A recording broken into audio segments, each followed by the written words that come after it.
Alrighty guys, so this is the 19th video of the Definitely series and the first on M&A, and in this video we're going to be talking about what is M&A, right? So M&A stands for mergers and acquisitions, and the line between the two is actually kind of blurry, right? Um, it kind of reminds me of one of my work experiences was at a brokerage firm, and at this brokerage firm, they recently acquired another big brokerage firm, and the acquiring company, let's say this is company A, right? They're the ones that acquired another company. They love to say how they acquired company B, and company B loved to say how they merged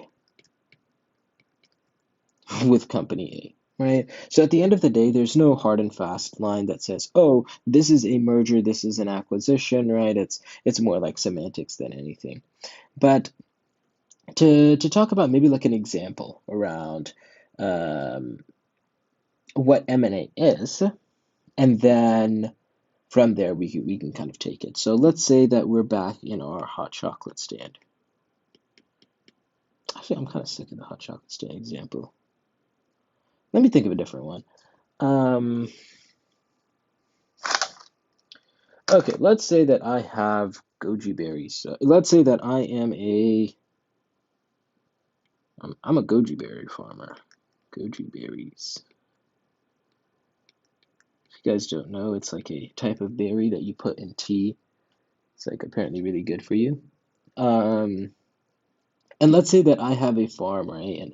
And in my farm I grow goji berries. And I have a neighbor who grows blueberries.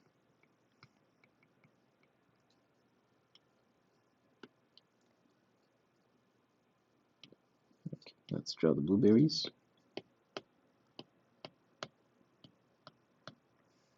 right?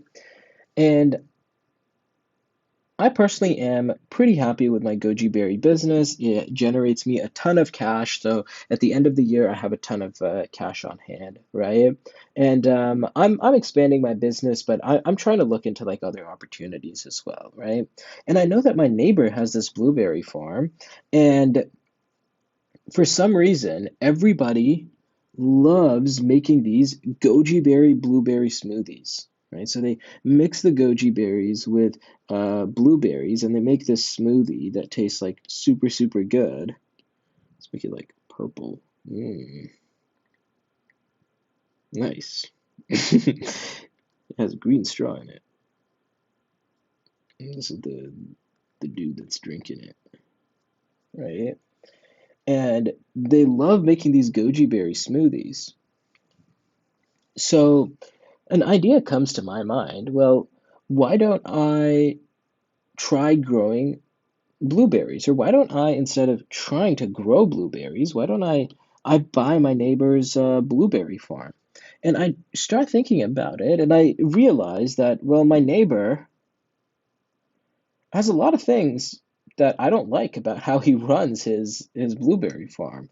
For one, he's pretty lazy, right? He's a lazy guy, right? So he doesn't actually treat the crops how they should be. So like half of the blueberries just die every single season because he's too like bored or like too like lazy to actually like take care of them properly. He pays his like kids to try to like pick the blueberries, but he pays them like $1,000 a day, right? So he's just like kind of burning money on that too, and he doesn't really like care that much about the blueberry farm. He's kind of old as well, so he wants to retire, right? And now he has this like accountant that works for him as well, right? And this accountant like overcharges him, and I know that the accountant's just like kind of like lazy and is not doing his job like properly either, right? So there's a lot of like issues with this blueberry farm, and I think that if I was running the blueberry farm, I could do way, way better, right? So what do? I actually let's add to that. And let's say that when you grow goji berries and blueberries side by side, right? Let's say that you add these up, and that gives us a large field, right?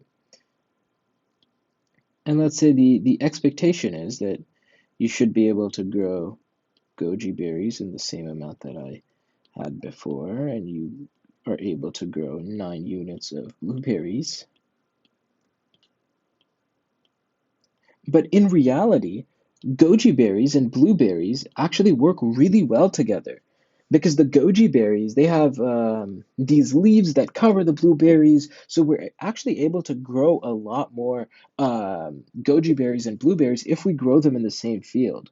So with that, you're able to grow some more goji berries, you're able to grow some more blueberries, right? So it makes a lot of sense for me to go up to my neighbor and say, "Hey, I'm willing to buy your blueberry farm," and I believe that it's going to be like a good transaction for both of us, right?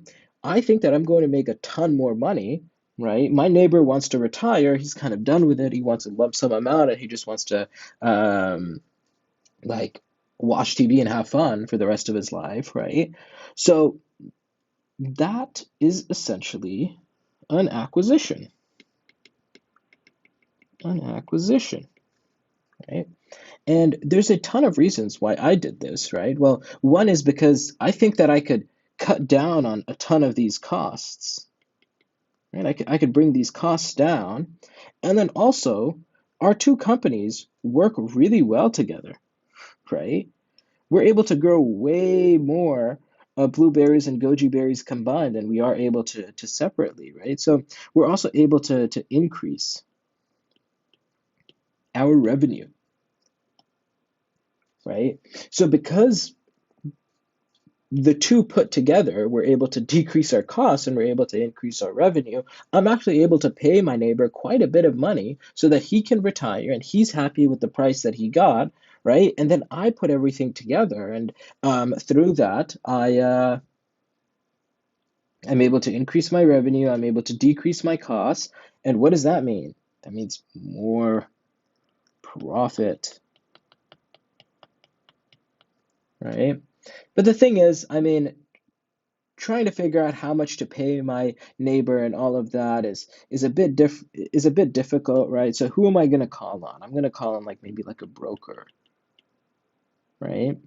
And when we're doing this with large companies, we call investment bankers. And investment bankers help with this process, kind of facilitating this transaction, right? Investment bankers, right? So that's the overall concept of what M&A is, and then the next video will be around more around like some practical examples for why companies do M&A. So I hope that's been helpful.